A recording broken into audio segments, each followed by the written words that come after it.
Thank you ever so much. Welcome to The Long Shot. It is a podcast.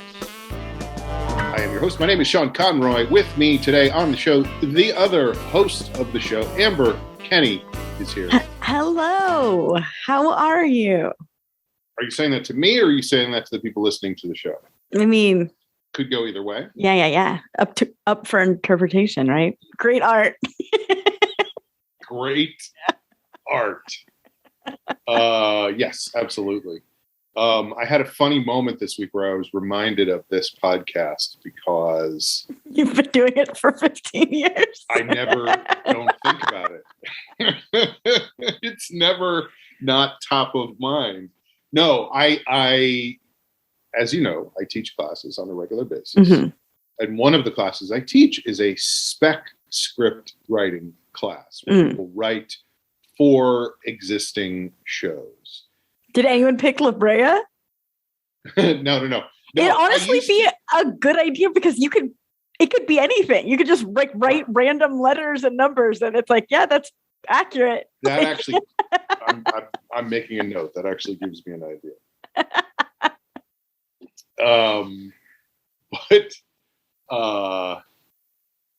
Folks, don't worry. We're going to get back to LaBrea in a few minutes. Oh, don't you worry. I'm not avoiding the topic. No, I used to let them in the class. There's usually about 10 people in the class. And I used to say you can pick whatever sitcom you want to write. But then you would have to watch it to know what... Like, nobody would know what the other person's show was. And people would pick these really niche shows. Right. And so you'd be like, I don't know if that's true to the character. Yeah. And the writer would just be like, it is. Like, right. Right. Or, yeah. Oh, yeah. Certainly for me, I would be like struggling to keep up on all these shows. But I'm saying also, like, part of the class is like, it's a writer's room. So everybody's supposed to contribute to each other's ideas. And if people don't know the show, if it's like a show that's on Roku once every 2 months, not everybody will be, and the thing is, people were always like, it is the best show you've ever seen. It is the best, the funniest. And everybody else is like, never heard of it. Right. There's too many shows. So eventually, a couple years ago, I started making it that that I would say it's going to be this show or this show. Which shows do you, or is it different each semester? Well, it's been the same for a while. For a while, I was doing What We Do in the Shadows, which is just such a funny show and also very much, in my mind, sort of a traditional sitcom. Right, with like clear characters and relationships. And one thing that has happened as we have started to live through this streaming revolution where there's so much content, which somehow doesn't translate into employment opportunities for everybody. It feels like there's like 4 people making all the shows on television at this point. But what has happened is that every show, in order to stand out and, is like, we aren't a traditional blah, blah, blah. Not only that, yes, absolutely. There's that. I mean, I watched, this is a good example. I watched a show called Reboot, which is on Hulu. I started watching a couple episodes. So it's fine. It's a sitcom, like, good for them. I like a lot of the people in the cast. Keegan-Michael Key is in the cast and Rachel Bloom, and I like both of them. But in the first episode, I'm not going to say I was blown away or shocked or whatever, but there's a moment where Judy Greer, accomplished actress, takes her shirt off and shows her breasts. And I'm like, okay, Hulu is really trying to hit that hard R rating for They're trying to get the like HBO cool factor. Yeah, but not real. I mean, it's not that kind of show. No. But like it's like, I'm not saying they're succeeding, but it feels like somebody watched Game of Thrones and they're like, what about this can we take? And it was like, boobs. Like, you know what I mean? Yeah. Like, I'm not saying it was accurate, but that's what they're attempting. It felt, and also it felt like they were going for like the 1980s Porky's demographic. Interesting. Of just like, I don't know. It was just weird to me. Like, I was like, oh, that's the choice you're making in this moment. That's, I get it. Everybody wants to say, it's also like, I don't know. It was just a weird thing. But anyway, What We Do in the Shadows, and we were doing AP Bio for a while. But one of the problems is, and this is not true of certainly not true of What We Do in the Shadows for the most part, mostly not true of AP Bio. But what I was going to say is a lot of these shows feel like what's going to make them stand out is the ongoing serialization of the story. In other words, every week there's a more to this. Right. Like, what's happening next? What's the next part of the story? Somebody gets run over by a car, and that informs the next episode, right? Yeah. And that was, Seinfeld ran over by a car. Is we want to know what happened to Seinfeld in the next episode. Well, and it's funny that you bring up Seinfeld, because Seinfeld did it and didn't do it. Where they would set up things that did change, they lived their lives and it would carry through, but each episode was so extremely its own. Yeah. But it was world building in that way. You always wanted to have some kind of season arc, or Seinfeld, or you look at Friends, Ross and Rachel, will they or won't they? Are they going to get together? But you watch every episode, and it's very self-contained what happens in that episode. And you're not confused. It's not, you're not wait, what happened last week? How did I not know? I don't have to watch a recap first. Right. And now all these shows you have to have seen, literally sitcoms have recap segments on them. Right. But anyway, the reason I thought of the podcast was because we watched an episode, which I've seen multiple times before, but it always makes me laugh, of What We Do in the Shadows. And it's one where they get a chain, they get a chain email. And it's if you don't send this email to 10 of your friends, you will die. And of course, they take it very, very seriously. But the way that they get the email is one of the vampires, and if anybody doesn't know the show, I highly recommend What We Do in the Shadows. It's so silly and so funny, and also super, super smart. Mm-hmm. But one of the vampires is goes to check his email, and he gets 2 emails. And one of them is this chain letter, but the other email he gets is a Fandango invitation to a screening of The Blind Side. And that's what reminded me of, and it's current day. So the guy who's with him is like, oh, looks like you missed the screening. It was in 2009. But it made me think of that. And then in class, somebody was like, I thought that was so funny that they brought up The Blind Side. So of course I had to tell the whole story of going to get a root canal and somehow being tricked into watching the movie The Blind Side, which I thought was the worst movie I'd ever seen. And then talking about it on this show and you going, I think she won the Oscar for that. Just being like, what the fuck? Somehow that had completely escaped me. And finding that out was just an incredible moment. It was a twist. It was an M. Night Shyamalan. I could not. I still can't get over it, obviously. I also made coffee before the show. And was also cooking something in the, whatever you call it. Kitchen? The room where they have the gas thing with the light on it. It gets very warm.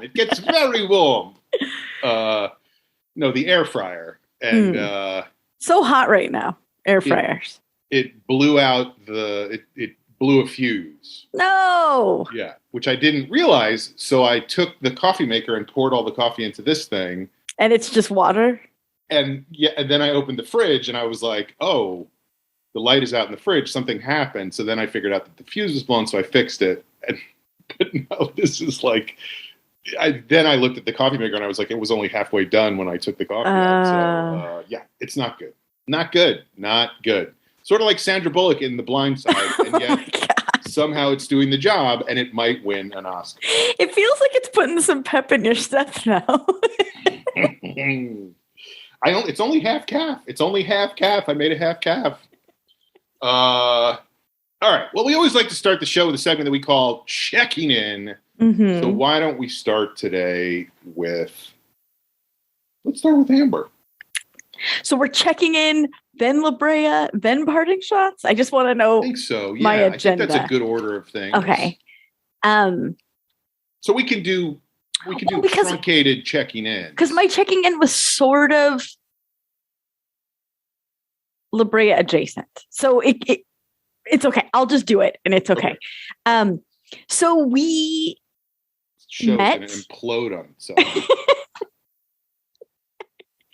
We should have had an outline ahead of time. There's just going to be...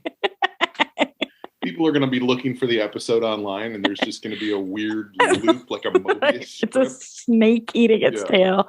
Ouroboros? Correct. So we did this podcast a week ago today, and it was like we talked before and after and during, I think, about me catching up on LaBrea and getting assigned the homework to watch the third episode so that we could talk about it on this episode. I had the whole week. I guess I was busy at work, but nothing too crazy. I had like this weekend that I was so happy that I had a traditional weekend where I had like plenty of free time. All of this, like, I was like sitting and reading a book. I went to a park with Smudgy. We've been watching. Oh, that was going to be my parting shot, so I have to watch out for that.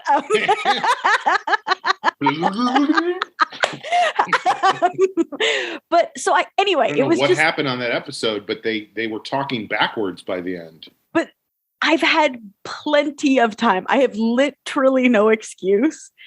And today at like lunch, I was like, oh shit, I still haven't seen LaBrea. So I like figured out, anyway, I squeezed it in, but I thought it was so funny that I don't know if it's a me thing or a LaBrea thing or a both thing, but I'm still cramming to watch this stupid show when I had a solid week. Yeah. Solid week. This is what we talked about after the show last week, mm-hmm. is that I feel like as soon as you are supposed to do something, it becomes way more difficult. Right. If you just make a choice and you want to, great. Easy. But peasy. if it's like, it becomes like an assignment or something. Mm-hmm. Well, and I was talking about this with my mom in Mexico. She was saying that she's hesitant to even tell me or anyone like something she does, because the second she says it out loud, she kind of stops doing it. I hope she never told you that she breathes. But and I could really, I feel like it's somehow in relationship to what we're talking about. Mm-hmm. And I said, how do you think I feel like doing a podcast for 15 years every week? I'm like, this is me. And I'm like, well, that's out the window.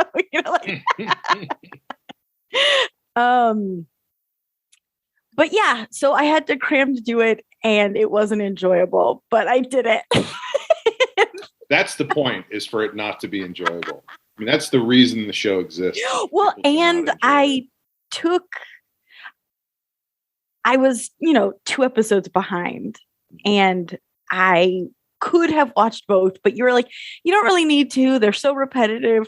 So I didn't watch episode 2.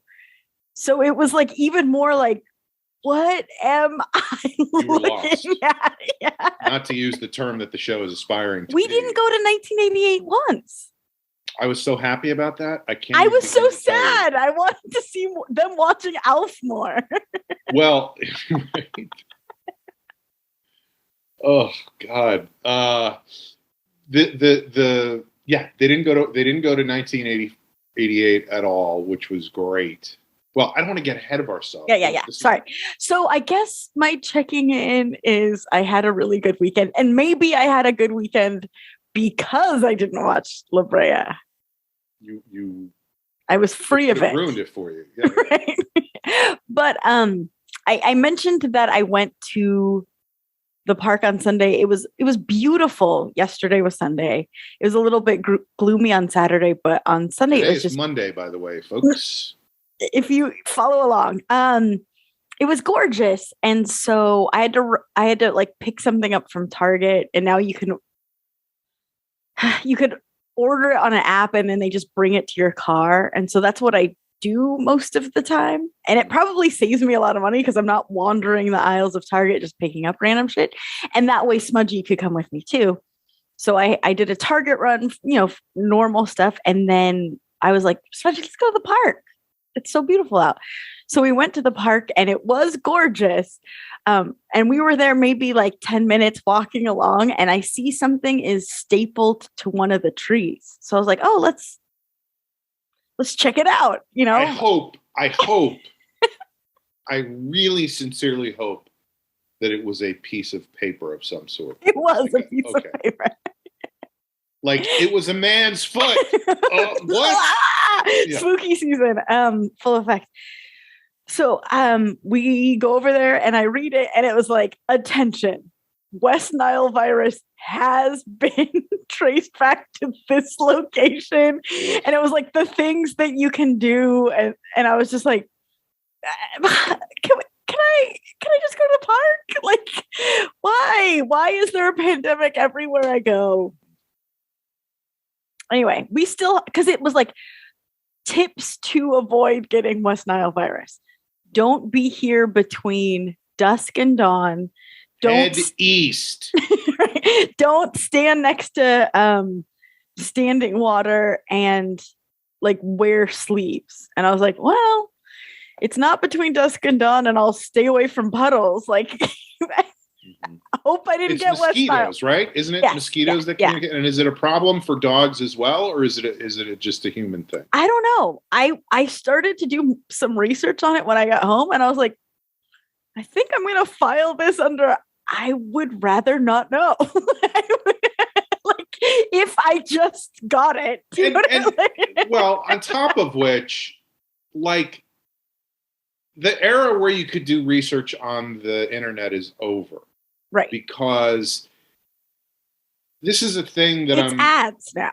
Well, yes, but also anybody who takes a position in one direction, someone will instantly go, no, that's completely incorrect. This is the right thing. In other words, no, you don't want, like, right. Whatever you're learning about West Nile virus is not true. It's actually called East Hudson River virus, and it's, Well, and it's not just even like, oh, that's an interesting point and recommendation. I wouldn't do that. I would do this. It's like, that is dangerous and wrong and the scariest thing you've ever heard. Like, there the nuance. There is none. Well, because you're not rewarded for being subtle. You're rewarded for being extreme. Right. And, I mean, we all know how algorithms work at this point, but like, boy, do I. I've clicked on some things that maybe I shouldn't have. And one thing. Is it a man's foot? That was in real life. That was not on the computer. I clicked on this guy's foot at the coffee shop the other day. He was like, "What are you doing?" I was like, "I'm sorry. I thought you were an elevator." But no, whatever, back stuff. Like, how do I fix the problem I'm having? Oh, and now they're going to give you every... And they're all contradictory. It's like, if you're stretching like this, you're doing it completely wrong. Never stretch. But a lot of them are not talking. What they do is they do the thing you're not supposed to do, and then they go like this. I see that so much of just the person going, and it makes me laugh every time. Is that the new? Yep. Nope. Those don't really exist anymore. No, they don't. They're gone. I haven't seen one in so long. I'm so bummed. There's definitely cycles. Mm-hmm. They'll come back as like retro. Anybody remember 2021? Nope.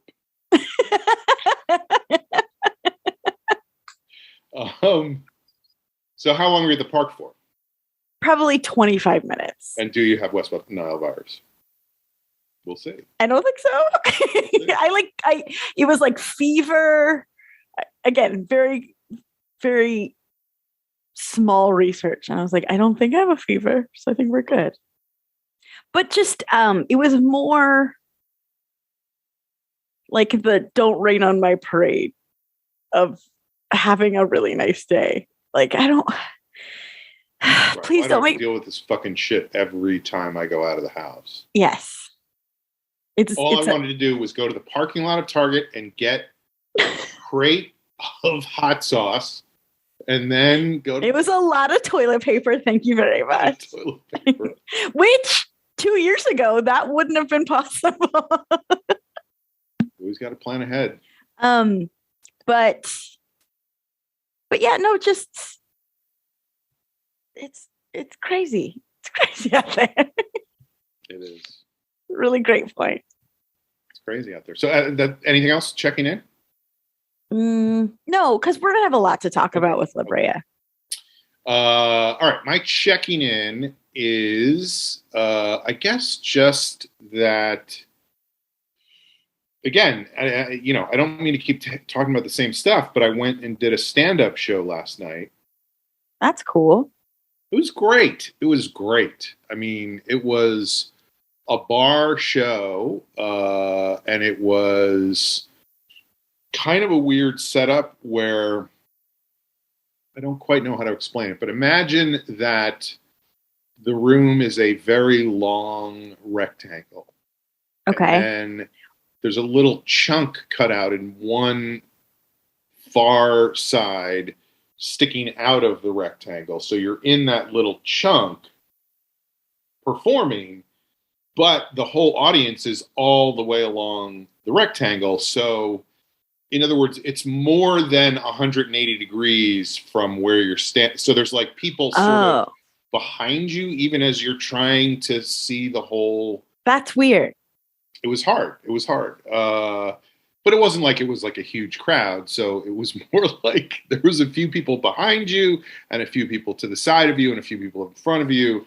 But it was a fun show. And what I really enjoyed about it was not just how great I was as a comic. It was also, it felt like people were, I feel like stand-up shows are always so hit and miss because so much stand-up is fucking terrible. Like people are just not good at it, which I understand because the only way to get good at stand-up is by doing it in front of people. So you have, yeah. Yeah, it's like a progression, and there's going to be times when you're just trying stuff out or whatever, and that doesn't mean you're a terrible comic. And there's also a lot of terrible comics. But it felt like last night there was... Everybody was in there.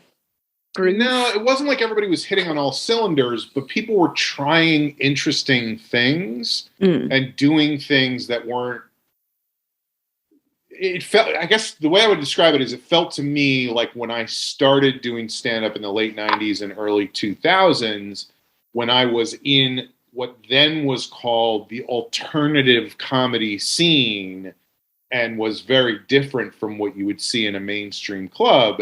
And of course, the alternative comedy scene eventually became just another form of mainstream comedy and then became more normal and whatever. And this just felt like there were people doing things that they were like, let me do something a little bit different from just getting up and telling jokes. I mean, I'm the one who just got up and told jokes. So boring. But two people brought like Bluetooth speakers that they controlled from their phones and did musical stuff with.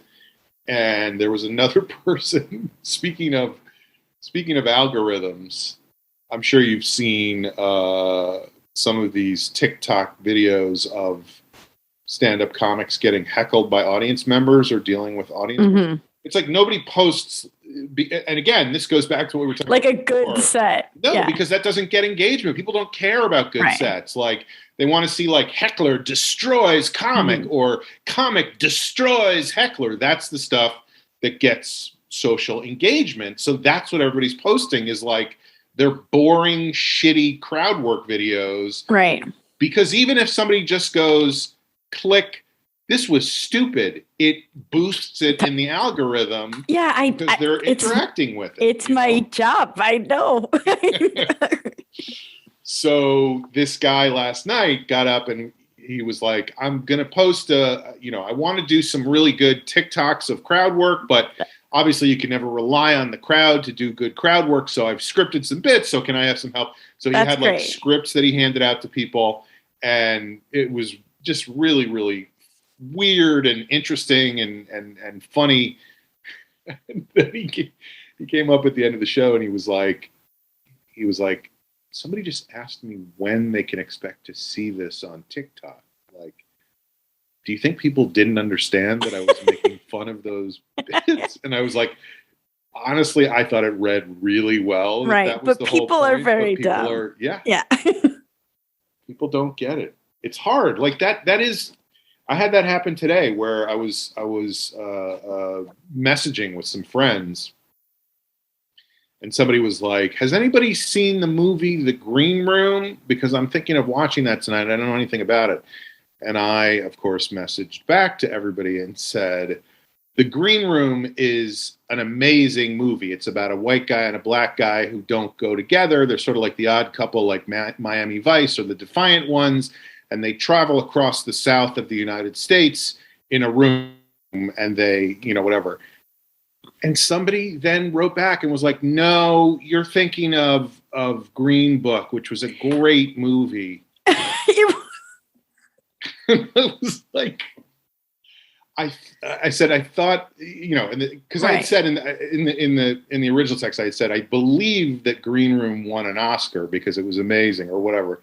And then somebody wrote back and was like, no, you're thinking of The Green Book, which is a great movie with Mahershala Ali and Viggo Mortensen and Mahershala Ali, like the whole explanation of everything. And they're actually in a car traveling around the United States. And The Green Book was a guide that African Americans had of where it was safe to whatever. And I was like, I just wrote back and I was like, I'm so sorry that things are so easy to misunderstand. I thought when I said they traveled around the southern United States in a room, that was a dead giveaway. Right. That was a bit, but apparently it's not. Right. Unless I said, are you doing a bit that you didn't understand that I was joking and you're getting me with that? Or am I now doing a bit about, so. I'm in their defense. I feel like sarcasm like that is hardest in a text because of course you take their side. No, I'm not taking their side, but I'm saying it's very hard to read tone, and I feel like text is the hardest place. Mm-hmm. For some reason in email, I don't know, like, cause it's like everyone's doing it so quickly too. So it's like, oh, maybe that was just a typo. Right. Maybe he didn't mean to say room. I'm sure this guy didn't read the whole thing I sent. Yeah. It was just like, no, that's a different movie, Right. So, but I still thought that was just a good example of that, of like, because it happens all the time on Twitter where a comic will make a joke and then actually this is the, I know. Twitter used to be just jokes, you guys. It's insane. It's so upsetting. I still look at Twitter, but I excoriate myself all the time because I'm like, why am I doing this to myself? All it does is upset me. Right. Because either it's upsetting news or it's people who are being so stupid or, it's just, there's no way.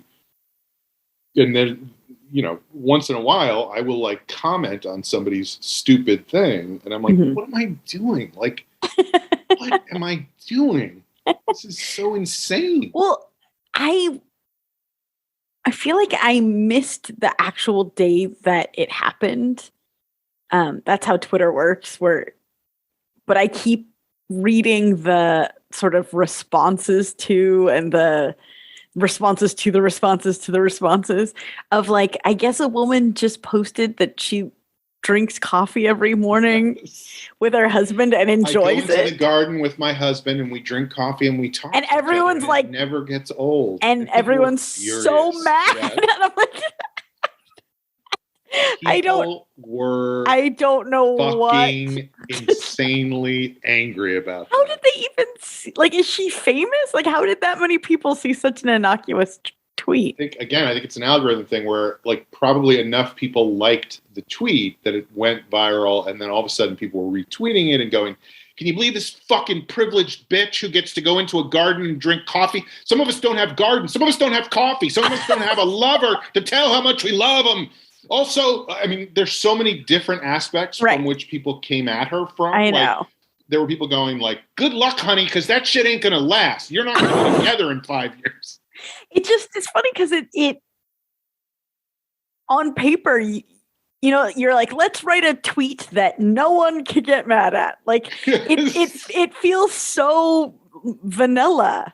I enjoy sitting and talking to my husband and drinking coffee. Go fuck yourself. I know. It does feel thoughtless asshole. Well, and it's several things, but like one, like it's bizarre that evokes such anger in so many people. Mm-hmm. But two, even if it does, like, you know, you don't have to tell her. Like, you don't have to say it out loud. I don't know. I mean, that is the problem with the anonymity of the internet. It's like you get to have an opinion about everything, and you get to express it, and you get to feel good about the fact that you expressed your opinion. You just shit on people for no reason. I mean, I think it speaks to I honestly think it speaks to how miserable everybody's lives are, that they're just like, I'm going to try as hard as I can to make other people as miserable as I am. Yeah. How can I do that? I saw a take that was like, somehow it went from eat the rich to like, we're mad that anyone has joy ever. And it's like, no, it went, oh, no, you're misunderstanding. Yeah, it's just easy to shit on people if that's all you're looking to do, is to pick at the one thing that you're like, you know, it's a nice day outside. Oh, you're not thinking about the people that are allergic to sunshine? Yeah.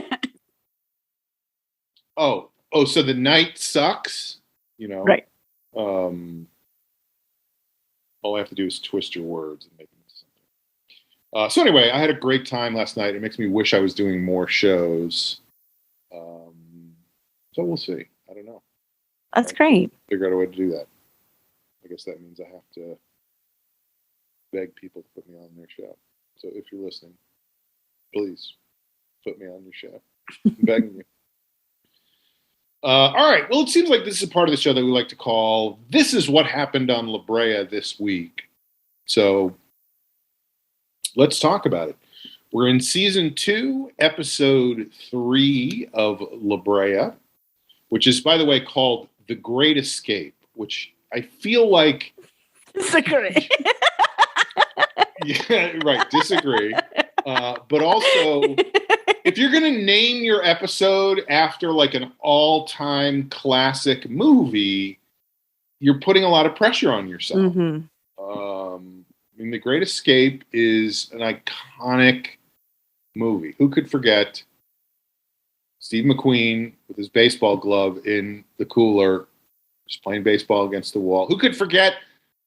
By the way, I think The Great Escape, the movie, is based on a true story of a bunch of Allied prisoners escaping in World War II, but it's got that one scene where, of course, I'm going to fuck this up because I haven't. I was like, if you're doing a bit, I'm not going to know. I'm just putting that out there right now. No. This is real. This is real. There's a scene in it. So you feel vulnerable. So what happens in The Great Escape is like 50 prisoners all escape at the same time. Uh-huh. You know, they're prisoners of war in a German POW camp. So it's not a concentration camp. They're actually soldiers in this camp, and they dig tunnels, and they all get out at the same time. They're like, if we all go at the same time, there's no way they're going to catch all of us. And I think they really did pretty much catch all of them. But there's 2 of the guys, and I wish I could remember. I'm going to be way off on all of this, but in my head, it's like one of them is either David Niven or Donald Pleasance, but they're British officers and they pretend to be Nazis. That's how they escape, is they both speak German. They pretend to be Nazis. They put on Nazi uniforms. They get on a bus. They're riding on the bus. They get to, I don't know, the border with France or something like that. And they're about to get free. And there's another Nazi on the bus, or a Nazi greets them outside the bus or something. And they speak perfect German. They have an exchange in German and they go back and forth. And they're like, we fucking nailed it. We did it. We're going to escape, whatever. And then just as they're starting to walk away, the Nazi officer goes, well, I hope you both have a great day. And they go, oh, thank you. And he goes, boom, like they speak English fluently, and he realizes that they're fake. Which is like, now feels like, oh, we've seen that a couple different ways or whatever. But there's like the counting in Inglourious Bastards. Yeah. But when it came out in the 60s, I'm sure it was a big deal. Anyway, if you're going to call yourself The Great Escape, it's like if they named an episode, and we'll see if they do this, if they named an episode of LaBrea like Gone with the Wind, it's like, okay, you better live up to the hype. And I don't know that it does. I don't know that it doesn't, but I don't know that it does. No, I'm sure it's still out. All right, so let's see. What happens in this episode? I have no idea. But the Klingon guys that you mentioned earlier, those are the exiles, right? Yes. Where were they exiled from? I don't know. Oh, okay. I was like, maybe you have more answers than I do. We don't know. Like, it's a mystery. But so they're the exiles, but then they just imprison everyone they meet and make them slaves? Well, let's think about this for a second. Yeah. First of all, yes, they do that. They make them slaves to dig, to find those rocks in the caves. They have to dig up the rocks. What do they need the rocks for? I said last week, I think they need them for a fuel source for the building that we haven't seen yet. And I think in this episode they actually say that, right? Like, or somebody else. We're gonna need that for, and then again, my attention span kind of trailed off. But like, they did say something about that, right? Yeah. My favorite was when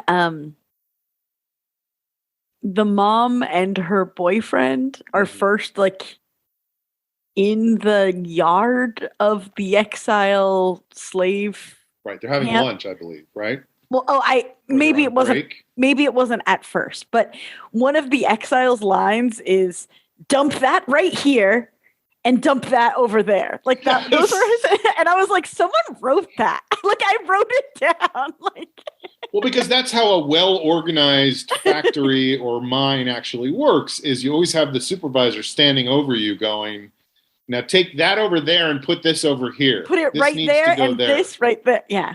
Again, it's like, it's that thing of this show needs to make sure the viewer knows exactly what's happening at all times. Because otherwise people would be like, wait, how is that? What's happening right now? Right. Oh, and it's crazy that the ex-husband, the dad, somehow, I guess he did it on purpose. I'm like putting things together from not watching the second episode, but the fact that like all of our characters are basically in the same slave camp, like that's crazy, right? Yeah.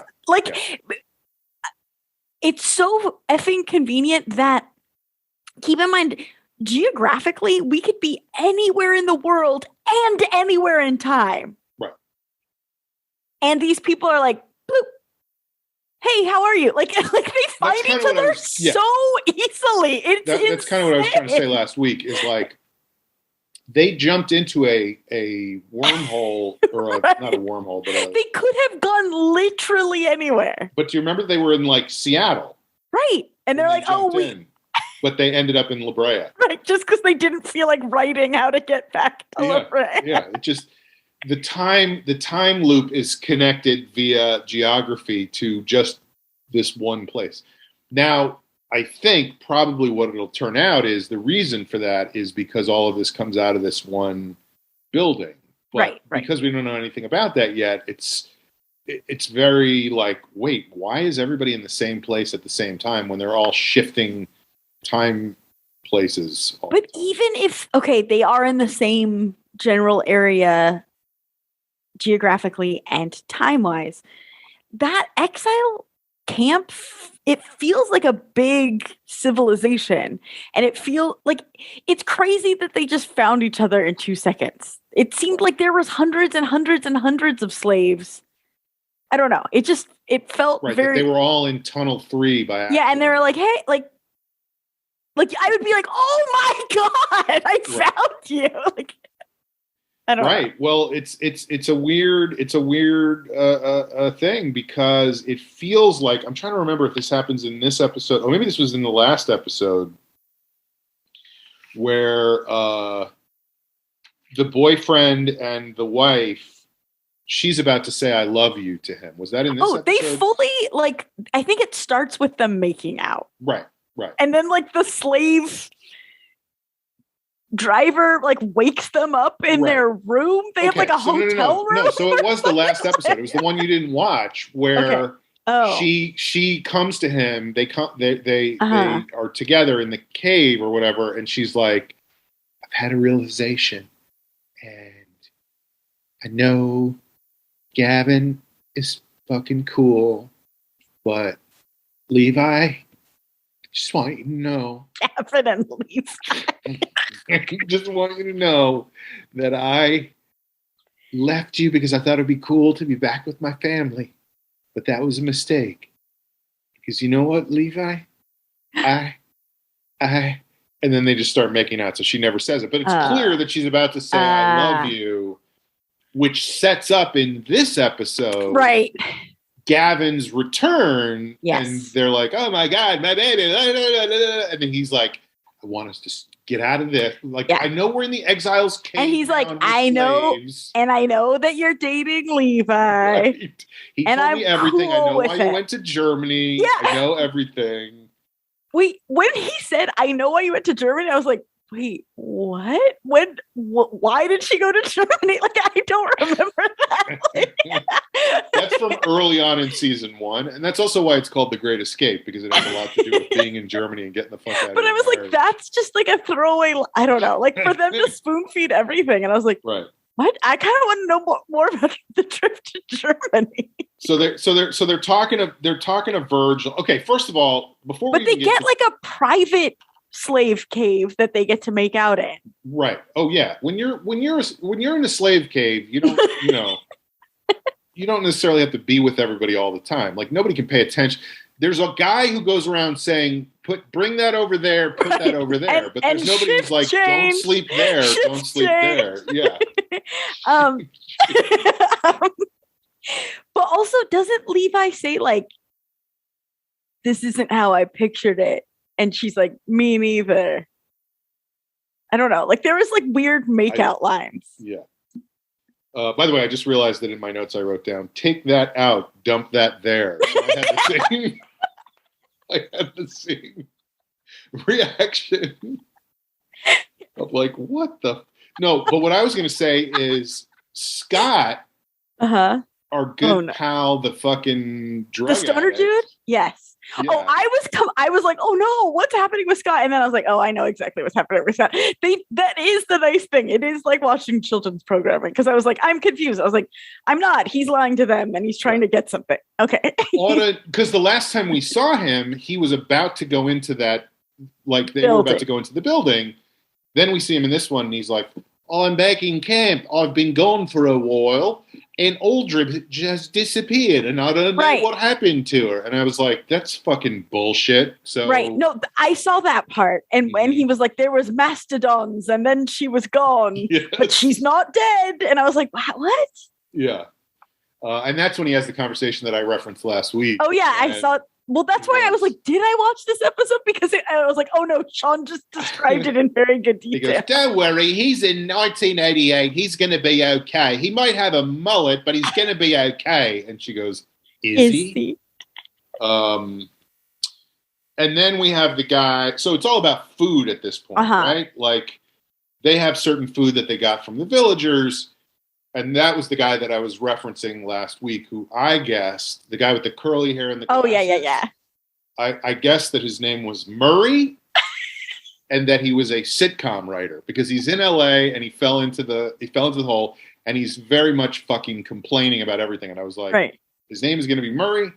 He is going to be a sitcom writer. And then in this episode, he is the one who's super defensive about the snacks table, which is very much in line with being a sitcom writer. Is like, no, they put those snacks out for us. Can we have them in the writer's room instead of outside the writer's room so I don't have to go outside and get them all the time? It turns out I was wrong. His name is not Murray. His name is Judah.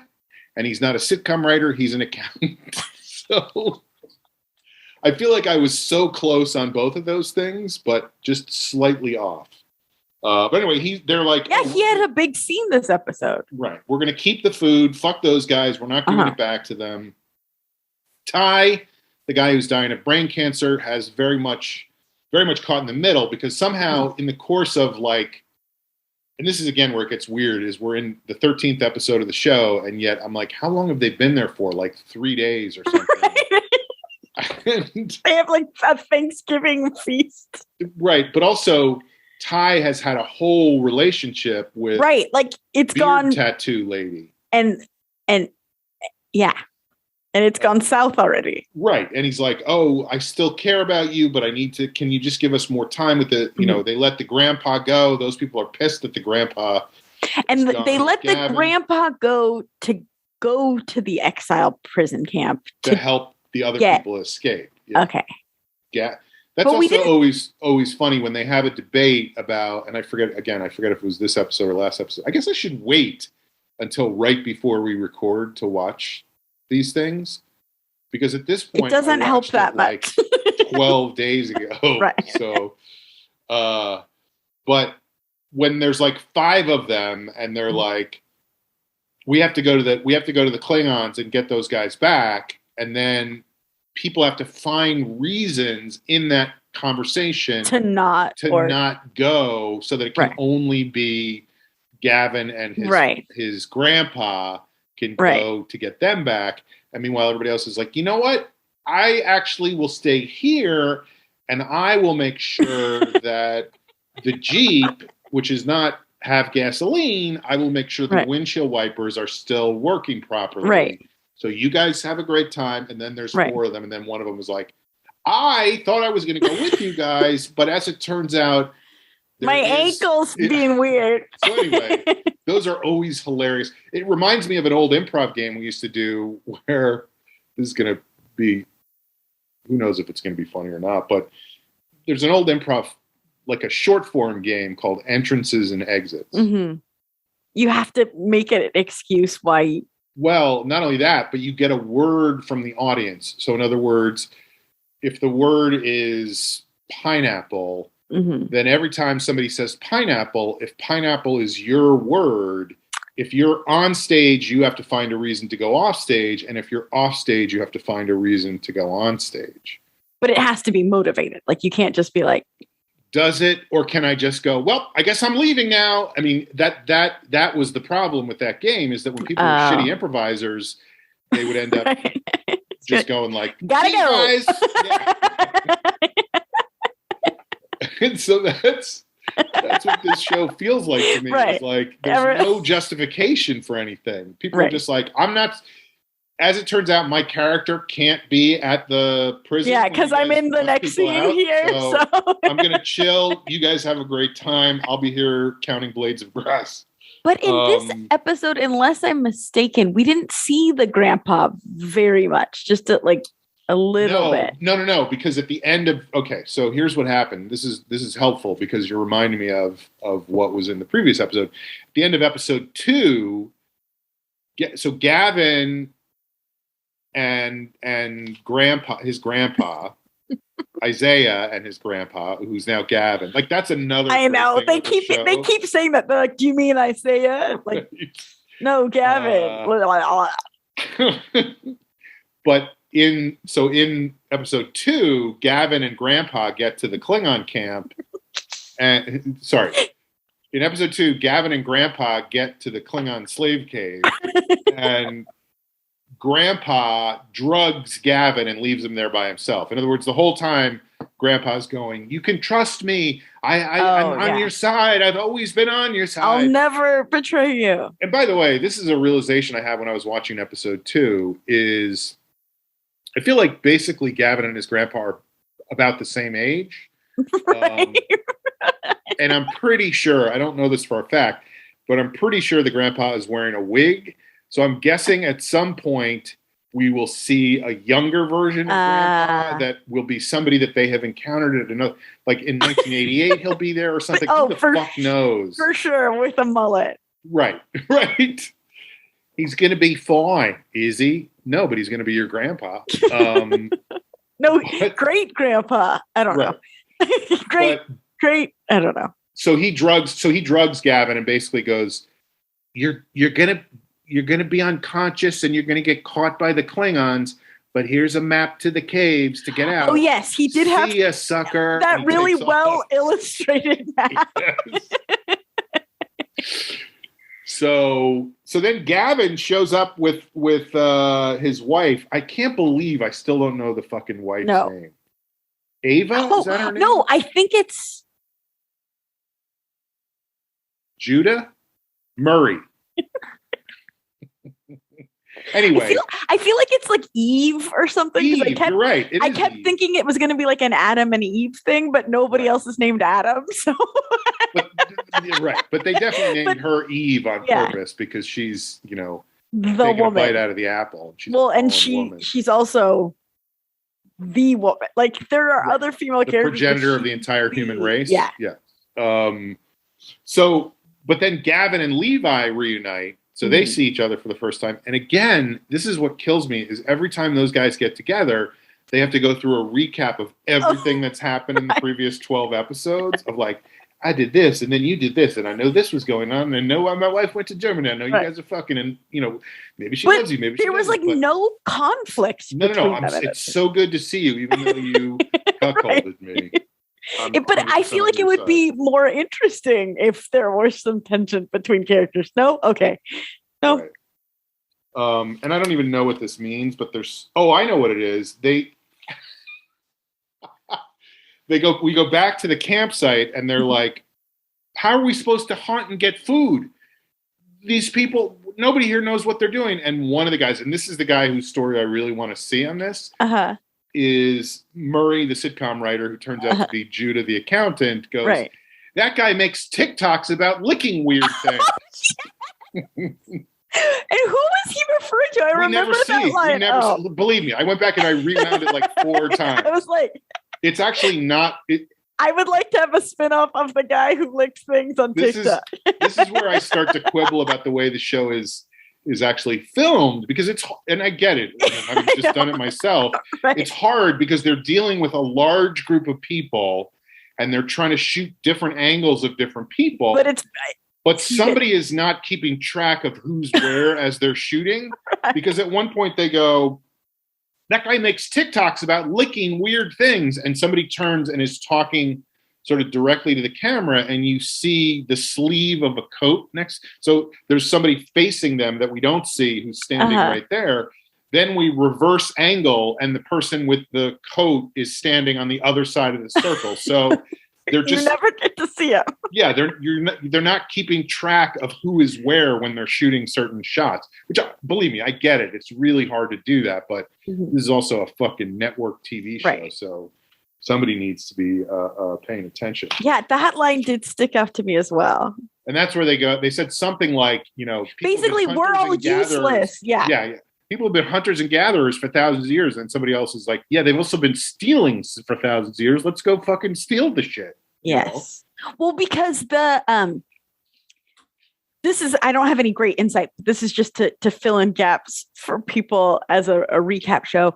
The guy who has brain cancer, the woman who's like the leader of the other tribe. Yeah, like the chief of the other tribe. They have a falling out because I think it's called a chiefess when it's a woman. Chiefess. I don't think so. So they let the grandpa out. I guess he was imprisoned. Is that what it was? So they let the grandpa. They had him in the bus. Got it. So they let the grandpa out to They were like, you motherfucker, you're the key to this whole mystery. And then Gavin was like, hey, I'm here. Let me take grandpa and go get those guys out of the other thing. So the chiefess felt betrayed and said, all of this food that we have provided to you, we're taking it back. And so, which I feel like you can just go no take backsies and then they're screwed. But. Wow, that's solid. That's a solid defense. But just so that I'm clear, in 10,000 BC, or where we have the group that came down from present day in that sinkhole originally, and or to save people from that sinkhole later, we have the chiefess's villagers civilization. Then we have the exile civilization, and we don't know who those people are. Right. And then arguably the scientist building, there's like a group of people. We think, maybe. We don't know. Yes. Okay. And we don't know any, like, what's crazy is that the whole first season, or a good percentage of the first season, we didn't know about the chiefess's civilization. And then when we discovered them, that was like a reveal, and oh my God, there's other people here. Right. So we've gone like a whole other season, and now there's like a third. It's like they saved the reveal of the chiefess till the end of the first season, and then the first thing they did in season 2 is like there's also these guys. Yeah. Like what I'm saying is it feels very populated. Like it feels like crowded.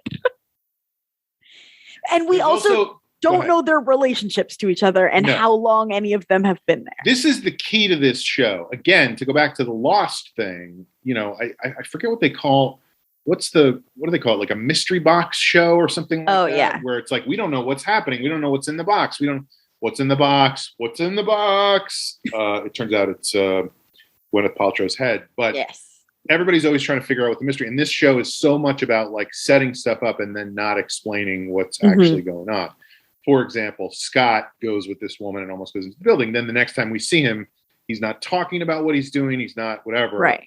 But it's so obvious that he's just lying. Yeah. But here's another thing I actually really enjoyed about this scene that I felt like was kind of a commentary on American politics these days. Because one of the problems that we're having is everybody wants to talk about polling data and nobody is able to wrap their heads around what actually this polling data means. And so people are like, are we asking the right people? Are we only getting polling data from people who answer their phones when they get a spam call? Are those the right people to be polling? But there's also the idea of, are we phrasing the questions correctly? In other words, you can get the right results. Right. It could be leading. So this was the poll they took in this scene. The first poll question was, who here is against starving to death? And I think almost everybody raised their hands on that. Yeah, I'm not for it. There was nobody who was like, not sure. Yeah. And then the second, so that was the first poll question. And then the second question was, who here is for instigating a war against a heavily armed village? And again, I feel like nobody raised their hands on that one because nobody was like, that sounds like a great idea. Right. Well, it also is a commentary on politics because they did do a vote after, and the majority said they didn't want to steal the food. They didn't want to start a war.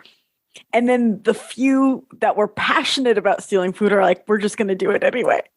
It was basically 6th all over again. They were like, we won the election even if we didn't win the election. Like the vote was fixed. It was fixed. So they set off to rob the food back from. And it was our friend the stoner, the son of the cop who died, and then my favorite actor in the show. Which is that girl, the sister of So can we talk about that for a second? Because first of all, that's a weird group of people. I feel like the vibe I was getting in this episode is that there is a budding romance between Son of Cop and Weird Sister. Okay. I feel like those two are on the verge of hooking up. I thought she already had a romance with someone else, but maybe. Well, they were her and the other sister, who's now the old lady, not old lady, but the lady who lives in Topanga Canyon. Right. Who's come back with them and who's like, it's me. I owe you. Remember me? I owe you everything. And the Weird Sister is like, get away from me. But the two of them were with like a cult leader when the whole thing started, who got killed when they fell through the LaBrea hole. Right. But here's what's weird about all of that to me. Is again, it's a mystery box. So we don't know what these girls' relationship with this guy was or what their involvement was. We know that the older one blames herself for what happened to the littler one. The littler one is grateful to the older one for helping her in some way. In my head, because this is a mystery and we don't know the answers to any of these questions, I'm like, oh, the cult leader guy was sexually molesting both of these girls because that's what cult leaders do. Mm-hmm. The older girl recruited the younger girl to be in the cult and get sexually molested the way she was getting molested. So this is really fucked up. They have deep psychological problems. Yes. But then I'm like, but this is a fucking ABC network show. So the answer to this is all going to be much more harmless than that. It's going to be like, he used them to sell magazine subscriptions to keep himself supported or something, you know? I think that the cult will somehow be related to the Exiles? Well, or the like time travel of it all. Like he knows things because he knows things because he is from the past / future / present. So he's dead in the present of 10,000 BC. So you're saying maybe we see him in... he's definitely not dead in 1988. Right. I don't know. I'm just saying, like, it's such a weird specific for it not to play a role, but then I wouldn't be shocked if it doesn't. Did you ever watch the show Dark on Netflix? No, everyone says that my friends... Dark is like the awesome version. I know, that's what everyone says. It makes me want to watch it. What is it on? It's on Netflix. Okay. And it's pretty great. Like it is all this stuff. It's like this kid is this kid's grandfather, but this kid is his own grandfather because he hooked up with his, again, it's that whole Back to the Future thing of like, what if you were attracted to your own mother? That's what you got from that. Come on, that's a huge plot point in Back to the Future. He wasn't. She was attracted to him. He wasn't. Well, everybody's attracted to their own mother, though, right? Isn't okay, we're revealing too much.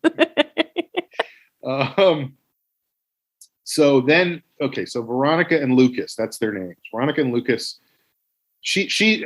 That's where I started to go. Uh-oh, what's going on here? Because she's like, I'm sorry about your mom. Oh yeah. And she also was like, she was originally very against stealing the food. Right. And then was like, I'll do it if you do it. Kind of, I think. Well, but even before that, the reason I'm saying that they're setting up the romance thing is because she's like, I'm so sorry about your mom. It's like, really? And they're both like locking eyes, and there's this big, and then of course, oh, hi guys, what's going on here? Are you guys, this fucking idiot comes walking in just as they're about to fuck, and wants to know if they're going to come with him to steal stuff from the other camp. So anyway, then they set off. Those three set off to rob, which they do really easily. Do we not even? I don't even think we see that scene, or like I feel like they just come back with food. But wait, just let me. Okay. This is again my obsession with watching how these things are filmed at this point. Okay. Just on that one scene alone, they're about to do Ocean's 14 and go rob the other camp. The scene ends with them all walking in different directions. It is like the Three Stooges. Like, okay, let's go to the camp. like they all go in different directions. I'm like, I don't get it. Like, it's not supposed to be slapstick funny, but whatever. Then then we're back in the slave cave, and they're deciding that they're going to have somebody fake a heart attack. That's and we don't know that guy, right? That was a new character. Oh, we know that guy. That's Virgil. He's the chef from La Poubelle, is what I decided last week. Oh my God. He is a chef. He does say that he's a chef. Okay. But what I mean is he wasn't someone we were following closely. He's not important, except that he becomes involved in the scheme. And he was there when they got to the caves, and he was like, here's everything you need to know. Right, Just do your job and keep your head down, because otherwise they'll beat the shit out of you, and they'll make you rue the day you were born. Well, one of the exiles does give a monologue at some point. It might have been around there where he's like, oh no, it's to Gavin and the grandpa, I guess. He gives a whole monologue of like, you work hard and someday you're going to thank us, like, because we're going to keep you alive, or I don't know. Like, no, this is after this, because the part you're skipping is where they actually escape. No, I know. This was at like the beginning of the episode, I think. Oh, okay. I thought you were talking about. I thought you were talking about the part after they escape. And then... No. One of the exiles, like, it's like as Gavin is going through the tunnel, and like, now you are a slave, and he's like, he does the same speech that Virgil gives, basically, but from the other POV. That guy, that's Dave Navarro. Yes, but with his hair curled.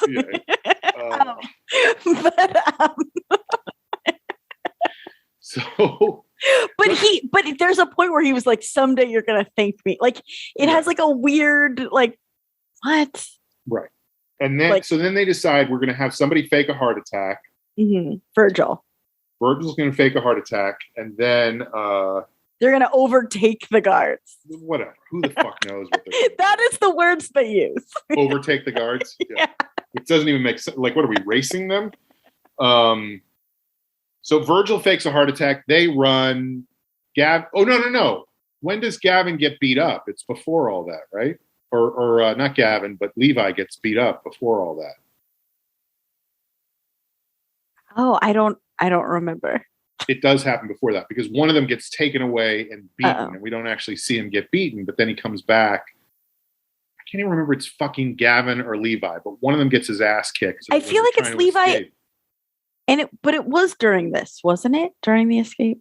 Oh man, this is awful. No, it's not during the escape, because when they're escaping, I guess they release him from his cell while they're escaping. Like, they go get him out of his whatever. It's so funny because they have this whole fight scene staged where everybody's beating everybody else. It's like small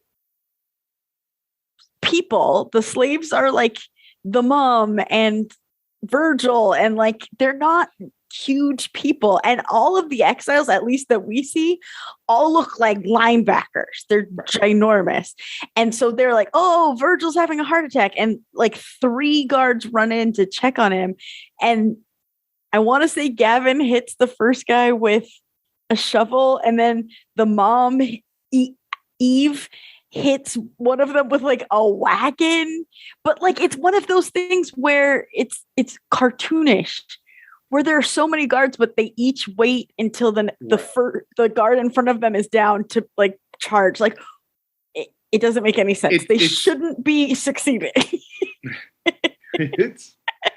First of all, there is a shot, I think, I would have to go back and look at it again, but what I wrote down, because it really made me laugh, is I believe there is a POV of a beam hitting one of the guards. Like, they strapped a camera to the end of a beam that somebody uses, and you see the shot of the beam hitting the guard. So somebody was like, you know what we need in this scene? We need beam cam. Can we get beam cam? But then there's a thing where they're going to close the gate to the outside yard, and they run out. Do you understand what happened? Okay, so here's what happens. Everybody makes their way through the tunnel. They have the map, so they know how to get out of the back of the tunnel. They run out. There is I'm going to call it a portcullis. I don't know if that's the actual correct term, but that is, I think, the name for that thing in a castle where there's a gate that goes up and down with a wheel. Gavin and Levi are going to hold the portcullis up while everybody gets out. So everybody escapes through the portcullis.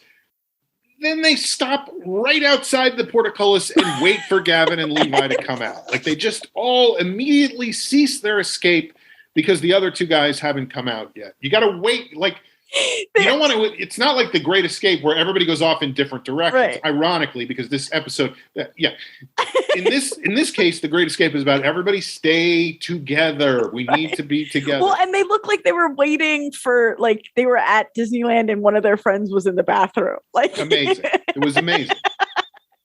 And then Gavin and Levi have an argument about who's going to stay and hold the portcullis up while the other one gets out. Finally, Gavin goes, no, you go. Levi gets out. Everybody's like, oh my God, Gavin's going to be trapped by the portcullis. But it turns out Gavin is still fast enough to get out from underneath. So he's out. They're all out. But then they head up the hill. And then there's all the Klingons are there on their horses going, think again, motherfuckers. And they stop them from escaping. But Gavin comes up with the great idea of going, punish me. Don't punish everyone. Just punish me. Oh, that's what it was. This is where he gets punished. Yes. He says, punish me. I mean, that tells us a little bit about his relationship with Eve, is that maybe he wanted to be a sub and she didn't, she was more into being a sub herself, and Levi's more of a dom. But anyway, they take Gavin off to beat the shit out of him. We don't see that. I don't know. But she goes and sees her daughter for the first time in a long time. Right. How did Izzy end up? Oh, they get away, right? They make it to the War of the Worlds set. Right. But that happens later because that's after they all get out. Yes. They get Gavin out of his cell. But then there's the whole thing where Gavin is talking to Dave Navarro and he finds out Dave Navarro is Tongan or Tongva or something like that. Oh, yeah. And he could speak the language. It's like, what is happening right now? I think, I could be wrong, but I think that's all new information. Like, I don't think any of that is stuff that we were supposed to know. Like, we're like, oh, finally Gavin being Tongvan is coming into play here. So he tries to connect with the guy, and the guy's like, fuck off. And then they get, and then we have Scott while the other group is. We see the reveal of why he was acting weird. It's like 4 paces right, 15 paces to the left, 6 paces to the right, 4 paces to the left, 4 paces to the right, 16 paces to the left, 4 paces to the right, 6 paces to the left. And they're like, what are you saying? He's like, oh, nothing. I'm just nervous. It was also so funny because they do their big thing, they steal the food, they come back, and he's like, well, gotta go. He immediately was. Yeah, and there's a whole thing where Lucas sees the guy who killed his mom, and is he going to kill him? But he sees the guy with his family. Yeah, there's a lot going on.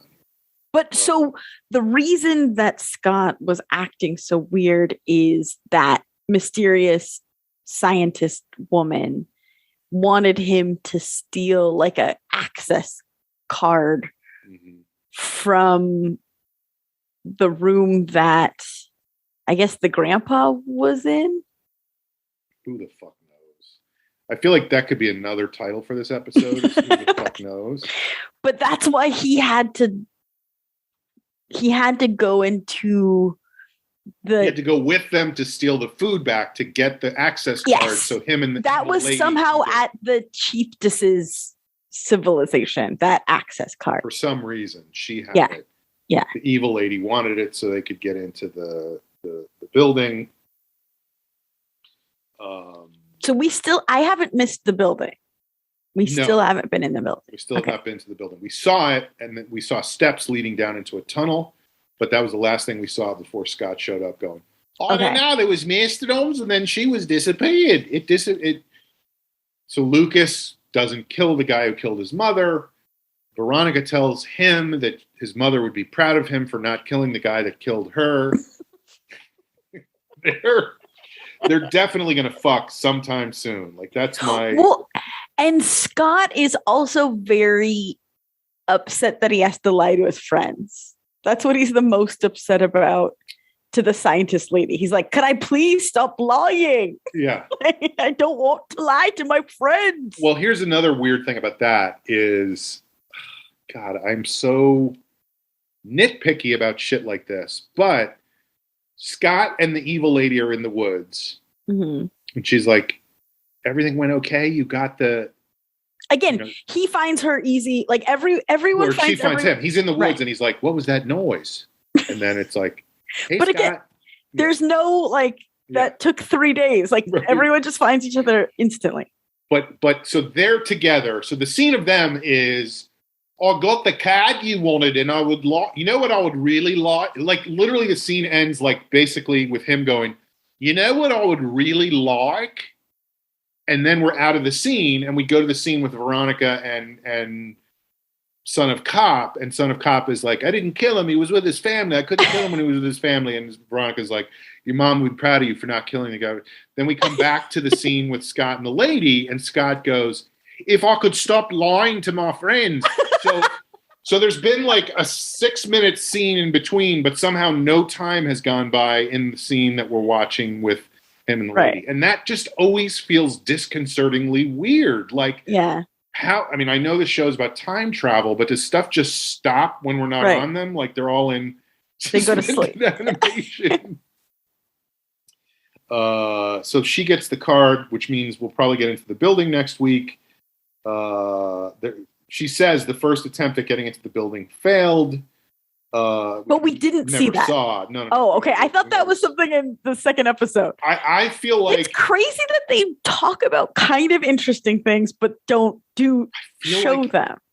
There's 2 possibilities here. One is they don't understand what is interesting and what's not interesting. Right. Like, it is kind of funny to go, like, we really failed on the first time we tried to get into the building. Oh boy, it was a disaster. Yeah. Holy shit. I couldn't believe how badly that went. That was one of the worst things I've ever seen. You would think it would have gone better, but it went so much worse than I could have possibly imagined. Oh my God, so bad. So we should try again. It's like the writers couldn't think of why they couldn't get in, so they're like, let's just... But the other possibility... which I think is a real possibility, is they shot that scene, but they were over time, and they were like, what can we cut? Well, we know they're not going to get in the first time, so and we they talk about need to see it. Yeah, we don't need to see the scene. I feel like when the DVD comes out with all the DVD extras can't wait. It's going to have that scene fully shot. And what's going to be funny about it is the way they shoot it is... Every time they look around a corner, the same guard will be standing there. Like, somehow they'll accidentally have shot the same guard everywhere they go. So nitpicky. This is where they mention that the rocks are a fuel source for the building. I don't remember who says that, but either it's somebody hypothesizing or it's real. What do we do about Virgil, who faked the heart attack? Right. Oh, and that's the very end. You're talking about Eve meeting Izzy again. That's the end of the episode. Is she goes, "Oh, there's something else," or he goes, "There's something else I have to tell you." Yeah.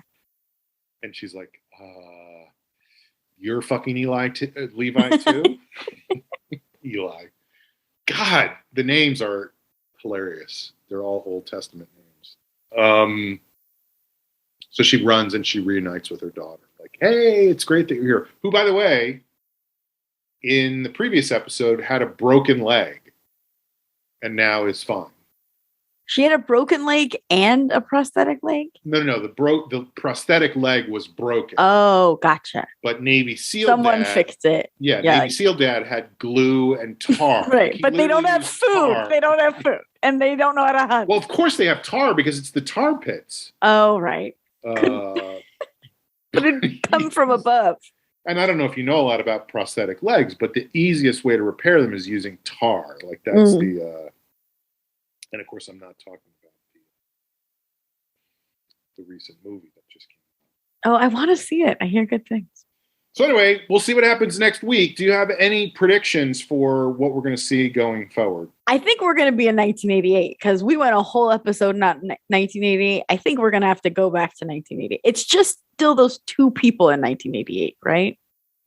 It's the girl and the guy. Yeah, high school boy. It's girl. the brother now. Like he's the only one in the family not with the family. Is the brother?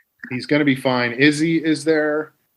And the daughter of Navy SEAL dad is there. And wait, Izzy's not there. Izzy's in the Navy SEAL dad. No. Navy SEAL dad is in the present, but his daughter is in 1988. And when I say the present, I'm talking about 10,000 BC. That to me is the present in this show. And by the way, they hooked up with a geologist in that.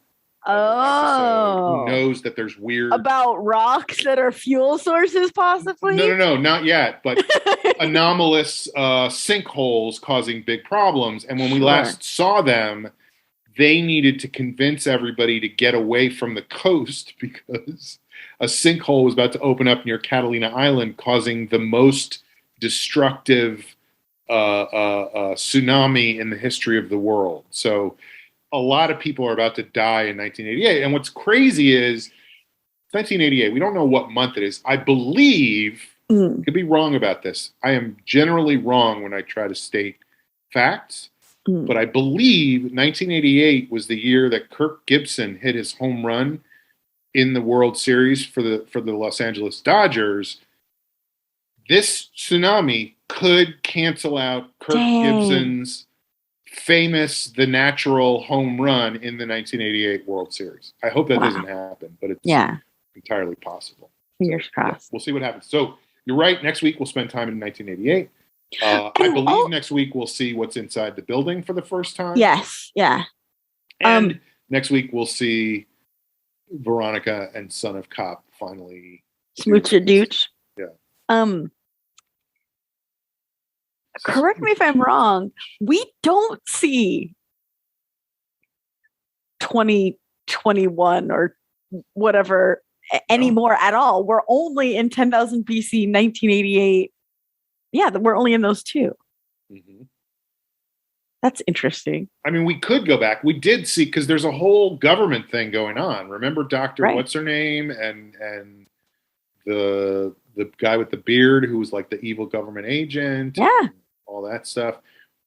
I'm guessing those people will show up in the building and have a way to get back and forth easily. They could just like open a door. Yeah. Right. Like actually the refrigerator goes into 19. Right. It's like a speakeasy. Yeah.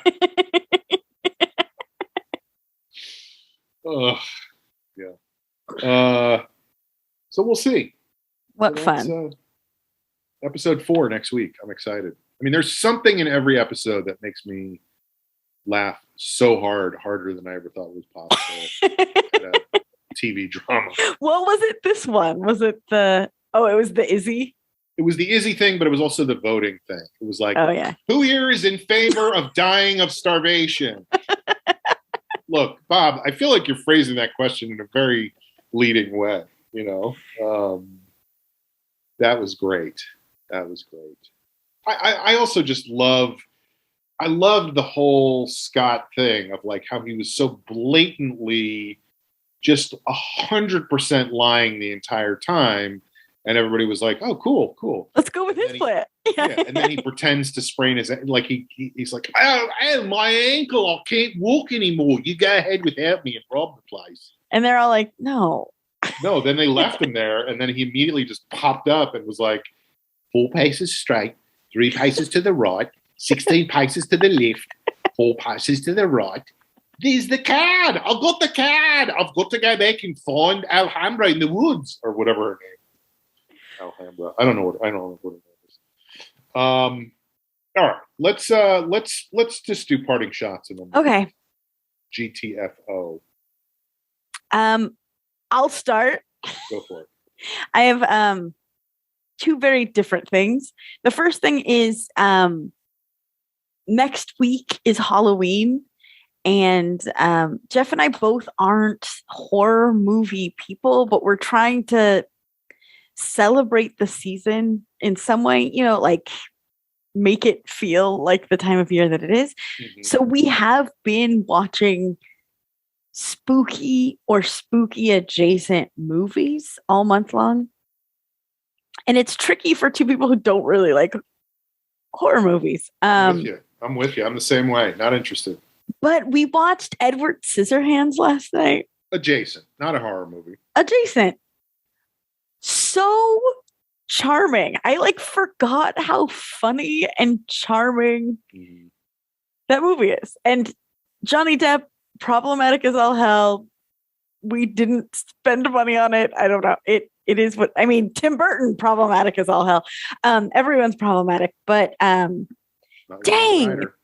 they don't make them like that anymore. It's such a weird movie that is still very sweet. I don't know. They don't make them like that anymore because they're making all fucking Marvel movies and Star Wars movies. Right.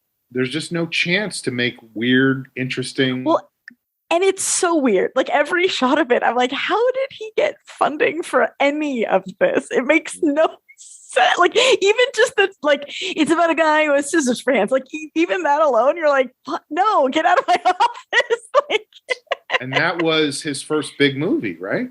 I don't know. His first success? I think so. So it wasn't like he was somebody and then right. They were just give him the money. The guy's a fucking genius.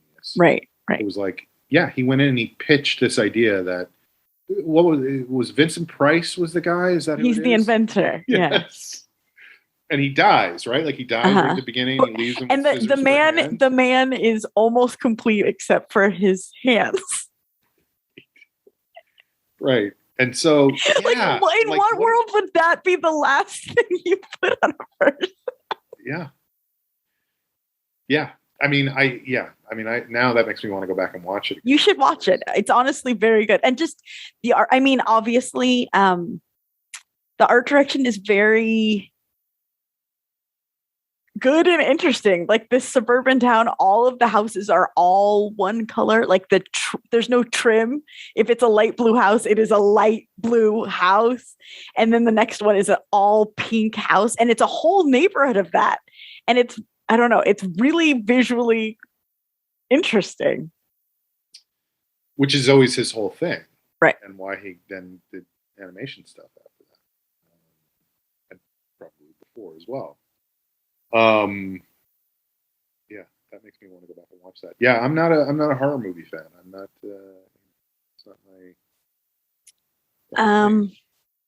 The other thing I wanted to bring up, and I have nothing really to add to the conversation, just that, along with all of the other problems our country's having and the racism that exists on a day-to-day basis that makes up the fabric of our society, there's this growing anti-Semitism, and that's not good. Every time you tell a story, the bad guys are every time you tell a story, you specifically, Sean, it's about a movie where the bad guys are the Nazis. And that has been the case my entire life. I'm sure your entire life. It's bizarre that, what happened?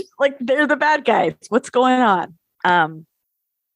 Let's not the whole adopt thing of their belief never systems. Forget, right? We're never going to forget what happened. And now it's people forgot. Yeah. And I don't, again, this is what I said. I started with I don't have a lot to add to the conversation. This is what we should do. I don't know, but I don't want to ignore it. And I think it's bad. I'm condemning anti-Semitism, and I don't know. It's just something to keep an eye out. I can't tell either if it is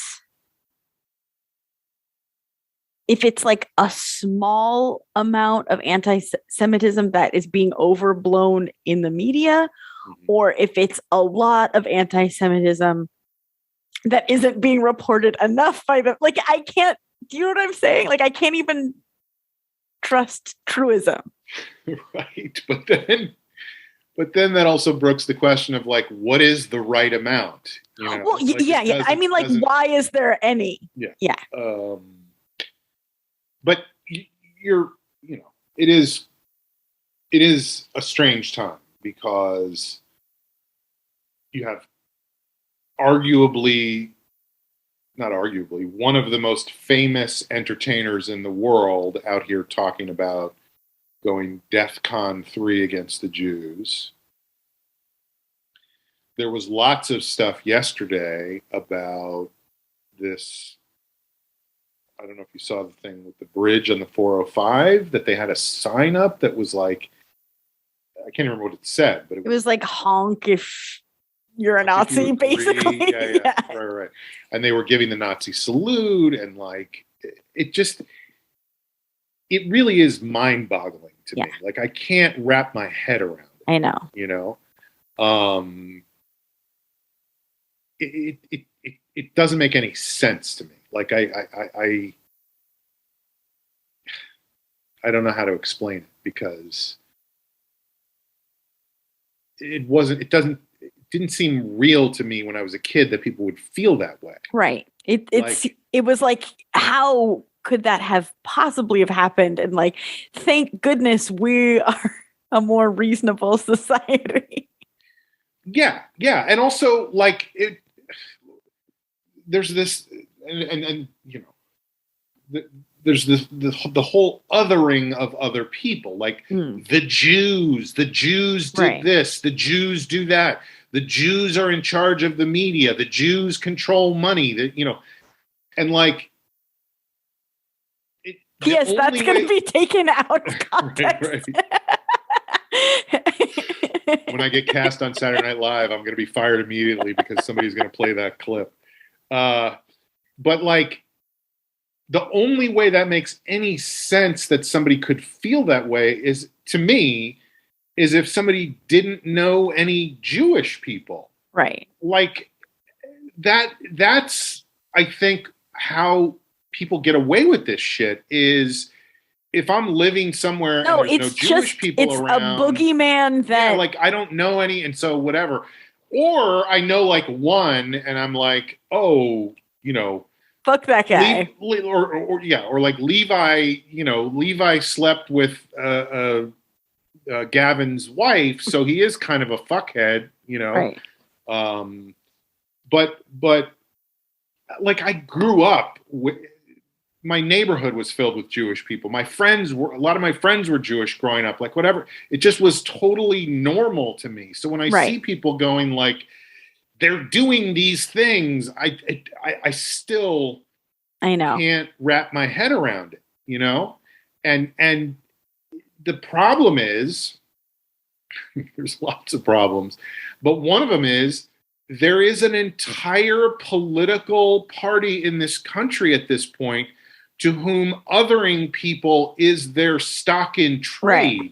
They are 100% about making you afraid of everybody who is not like you.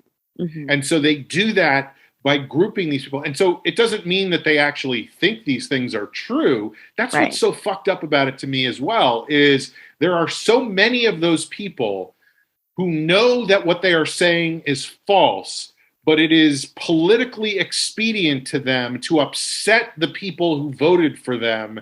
And so they're saying these things to work those people into a frenzy. And it is gross. Yes. And it's destroying democracy. I mean, it's, you know, whatever.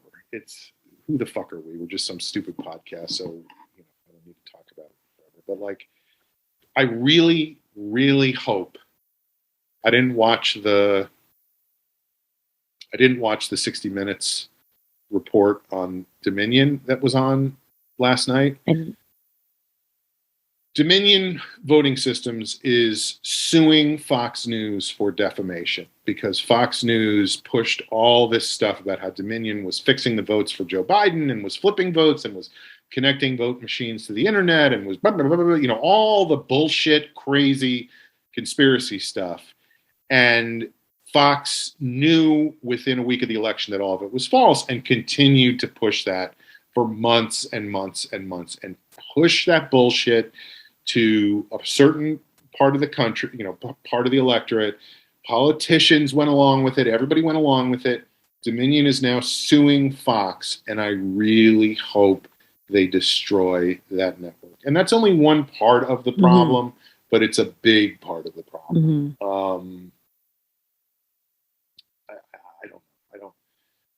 I just get very, it's, you're right. You're absolutely right. Anti-Semitism is bad. Well, that's my parting shot. What's your parting shot?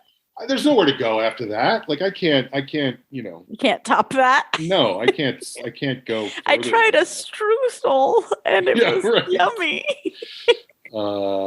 Have you guys ever tried baking vegetables? No, but I don't have anything to say about it. It just feels weird to not say anything. Yeah, I agree. It feels like I'm co-signing if I don't outright say I don't believe in anti-Semitism. And that's fucked up that that's the world we live in now. Like it's like I shouldn't. It feels dumb to be like I'm not a Nazi. Like it feels like the sky is blue, but that is something you have to state. Right, and you know, honestly, if you were in a different position in life, if you were an office holder, and you knew that George Soros was financing people all over the country to work against you, now. Let's not get into the caravans that are coming across. Okay, the border. all right. I gotta go. But but you see what I'm saying? Like, it's none of these things are true. They are just being promoted to upset people and make people angry and make people go, "Aha! This politician gets it." Because if I'm upset about all that stuff, I mean, I watched again. I'm not going to be able to where it aired because I watched it on fucking Twitter, but there was a segment from MSNBC where they interviewed a bunch of Trump voters from Pittsburgh, Pennsylvania. And the nonsense that was coming out of these people's mouths, and they were all, this is the other part of it, they were all furiously angry under the surface. Like they were simmering. Like shaking. With rage. They literally were shaking. They were, their legs were shaking, their arms were shaking as they were just being interviewed about their perceptions of the 2020 election and the 2022 election. And anyway, wild time. I know. I saw on TikTok a guy. It's not funny, but it is funny. Was he licking weird things? Because yes, he was. That guy.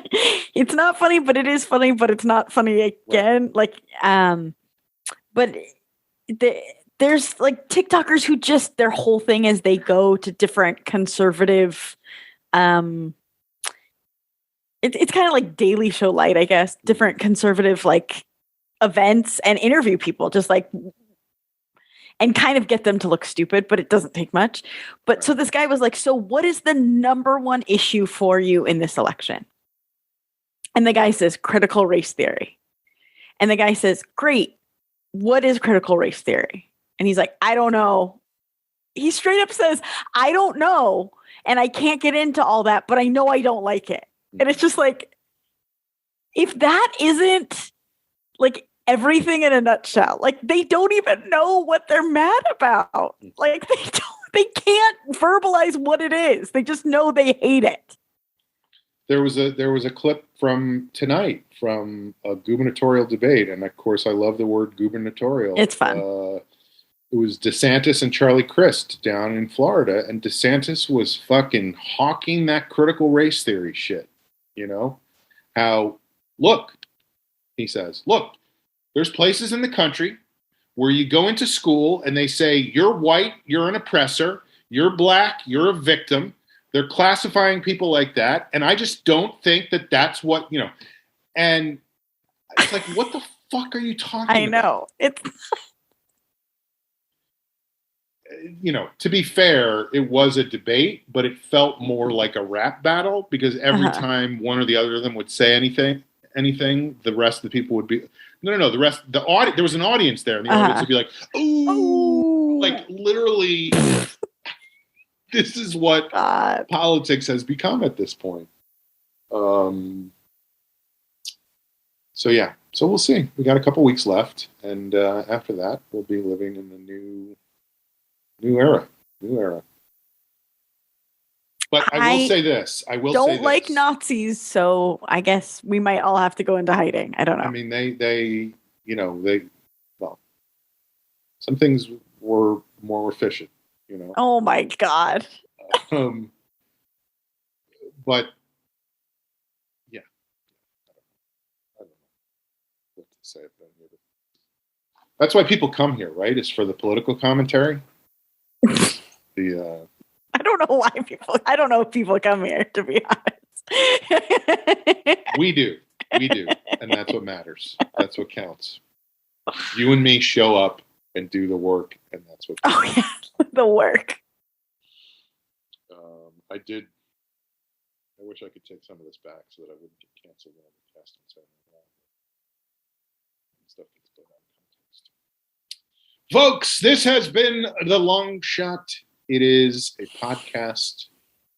Please hit that like and reply. Smash the bell. Hit the like and reply. What is that? What button is that? I don't know. I wish I knew. It's a button, though. I know that. All right. I can't explain it. I can't get into it. I just know I like it. Thanks for listening. And we will see you next time on The Long Shot. Bye. Bye. So I'm buying your love with the money I got from my tax return. And I'll put it away until Christmas or some other time. Because lately I simply don't know where I'm going. In spite of the dozens of street signs I've stolen, the trains try their hardest to keep me from rolling. So I roll back into bed and I think of you for as long as that will take me. And I sit around till the end of the day.